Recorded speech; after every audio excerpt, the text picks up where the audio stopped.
Parties के जो elections हैं बहुत ही फेयर और ट्रांसपेरेंट वे में कराने में कामयाबी हासिल की है। और मुझे यह जानकारी प्राप्त हुई है कि इलेक्शन के दौरान कहीं पर किसी प्रकार का कोई वायलेंस नहीं होने पाया।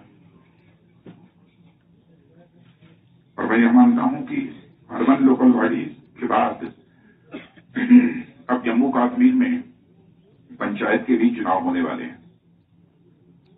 यह पंचायत पीसफुल मैनर में हो, इसके लिए स्टेट गवर्नमेंट यहां की वाजिब और मुकम्मल व्यवस्था करे, इसकी भी चर्चा हुई है। जो पंचायत के चुनाव होने वाले हैं, सभी पॉलिटिकल पार्टीज से हमारी भेंट हुई है। मैंने उनसे भी अपील की है कि पंचायत के चुनाव में वो हिस्सा लें। और मैं यह मानता हूं कि जमहूरियत के रास्ते बड़ी से बड़ी मुसीबतों का सामना किया जा सकता है और बड़ी से बड़ी मुसीबतों को हल भी किया जा सकता है। और जमहूरियत के रास्ते जम्मू और कश्मीर भी की बहुत सारी समस्याओं को, बहुत सारी उलझनों को भी हम दूर कर सकते हैं। पिछले 4 महीनों में एक बड़ा शिफ्ट देखने को मिला है। पत्थरबाजी की घटनाओं में भी कमी आई है। मिलिटेंट्स के रिक्रूटमेंट में भी मुझे जानकारी प्राप्त हुई है कि कुछ कमी आई है।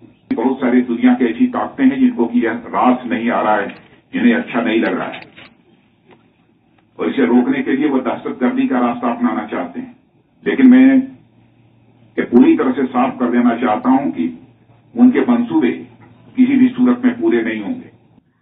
पुलवामा में घटना हुई है और मेरी जानकारी में आया है कि उसमें हमारे कुछ सिविलियंस मारे गए हैं। ये बहुत ही अनफॉर्चुनेट है। जानकारी मिली कि ऑपरेशन समाप्त हो चुका था, सारी सिक्योरिटी फोर्सेज जा चुके थे, लेकिन वहां पर लोग इकट्ठे हुए। कुछ वहां पर किन्हीं कारणों से कोई विस्फोट हुआ जिसमें कि कुछ लोगों की जानें गई हैं।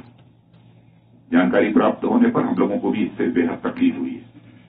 और मैं इतना ही कहना चाहूंगा कि उन फैमिलीज को मैं हार्टफेल्ट कंडोलेंसेस देता हूं, ताकि उन परिवार के सदस्यों को, पहले जिंदगी की कीमत पैसों के आधार पर नहीं लगाई जा सकती, लेकिन फिर भी 5 लाख रुपए की प्रति परिवार की सहायता की भी मैं घोषणा करता हूं। किसी से बातचीत करने में कोई परहेज नहीं है, लेकिन शर्त यह होती है, उसके साथ शर्त हमारी ये है कि कम से कम वह तो देखें इस बात को, भारत में टेररिज्म को भी पाकिस्तान स्पॉन्सर करे, टेररिज्म को प्रमोट करने की कोशिश करे, दोनों साथ चीज चले। कम से कम इतना तो आश्वासन दे कि पाकिस्तान की तरफ से ऐसी कोई कोशिश नहीं होगी। Terror and dialogue both can never go together. सही मूल्यांकन यदि कोई कर सकता है तो जम्मू कश्मीर की जनता ही कर सकती है। उस सरकार बनने से कितना लाभ हुआ है, कितनी हानि हुई है।